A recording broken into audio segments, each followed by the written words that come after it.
સંસદના બજેટ સત્ર દરમિયાન લોકસભામાં એક મહત્વપૂર્ણ રાજકીય ઘટના સામે આવી હતી. જ્યારે વિપક્ષે લોકસભાના અધ્યક્ષ સામે અવિશ્વાસનો પ્રસ્તાવ રજૂ કર્યો હતો. સામાન્ય રીતે અવિશ્વાસ પ્રસ્તાવ સરકાર સામે લાવવામાં આવે છે, પરંતુ આ વખતે ચર્ચાનું કેન્દ્ર બન્યા હતા લોકસભાના અધ્યક્ષ, જેના કારણે સંસદમાં સરકાર અને વિપક્ષ વચ્ચે ગરમાગરમી જોવા મળી હતી. આખરે શું સમગ્ર મામલો અને લોકસભાના અધ્યક્ષ સામે અવિશ્વાસ પ્રસ્તુત કેવી રીતે લાવવામાં આવે છે, આવો વિગતે વાત કરીએ આ અહેવાલમાં.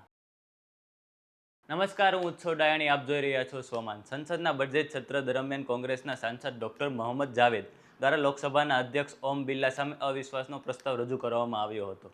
વિપક્ષે આરોપ લગાવ્યો હતો કે લોકસભાની કાર્યવાહી દરમિયાન અધ્યક્ષ દ્વારા પૂરતી નિષ્કર્ષતા જણાવવામાં આવી નથી. આ મુદ્દે લોકસભામાં સરકાર અને વિપક્ષ વચ્ચે તીવ્ર ચર્ચા જોવા મળી હતી. વિપક્ષના સભ્યોએ અધ્યક્ષની કાર્યશૈલી અંગે સવાલો ઉઠાવ્યા હતા, જ્યારે સત્તાપક્ષના નેતાઓએ અધ્યક્ષનું સમર્થન કર્યું હતું. ચર્ચા દરમિયાન કેન્દ્રીય ગૃહમંત્રી અમિત શાહે લગભગ 56 મિનિટ સુધી પોતાનો જવાબ આપ્યો હતો. પોતાના ભાષણ દરમિયાન તેમણે કહ્યું હતું કે ગૃહ સંસદીય નિયમો અનુસાર ચાલે છે અને સ્પીકરને નિયમોનું ઉલ્લંઘન પર સભ્યોનો રોકવાનો અને ટોકવાનો અધિકાર છે. આ દરમિયાન તેમણે કોંગ્રેસ અને રાહુલ ગાંધી પર પણ રાજકીય પ્રહાર કર્યા હતા.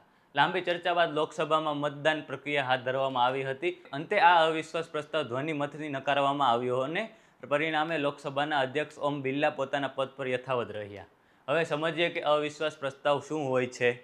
ભારતના સંવિધાનમાં લોકસભાના અધ્યક્ષને પદ પરથી દૂર કરવાની પ્રક્રિયા સ્પષ્ટ રીતે નક્કી કરવામાં આવી છે. સંવિધાનના આર્ટિકલ 94 મુજબ લોકસભા પોતાના અધ્યક્ષને વિશેષ પ્રસ્તાવ દ્વારા પદ પરથી દૂર કરી શકે છે. આ માટે ઓછામાં ઓછા 14 દિવસ અગાઉ લેખિત નોટિસ આપવી જરૂરી હોય છે. ત્યારબાદ આ પ્રસ્તાવ પર લોકસભામાં ચર્ચા કરવામાં આવે છે અને અંતે મતદાન થાય છે. જો લોકસભાના સભ્યોની બહુમતી આ પ્રસ્તાવ સમર્થનમાં મત આપે તો અધ્યક્ષને પદ પરથી દૂર કરી શકાય છે. જોકે ભારતીય સંસદીય ઇતિહાસમાં આવા પ્રસ્તાવો ખૂબ જ દુર્લભ માનવામાં આવે છે. અત્યાર સુધી કેટલાક પ્રસંગોએ અધ્યક્ષની કામગીરી અંગે રાજકીય વિવાદો ઊભા થયા છે, પરંતુ આજ સુધી કોઈ પણ લોકસભા અધ્યક્ષને અવિશ્વાસના પ્રસ્તાવ દ્વારા પદ પરથી હટાવવામાં આવ્યા નથી. આ સમગ્ર ઘટનાએ ફરી એકવાર સંસદીય પરંપરા અને અધ્યક્ષની નિષ્પક્ષતા ભૂમિકાને લઈને ચર્ચા શરૂ કરી છે. આ સમગ્ર મામલે તમારું શું મંતવ્ય છે, અમને કમેન્ટ કરીને જરૂરથી જણાવજો.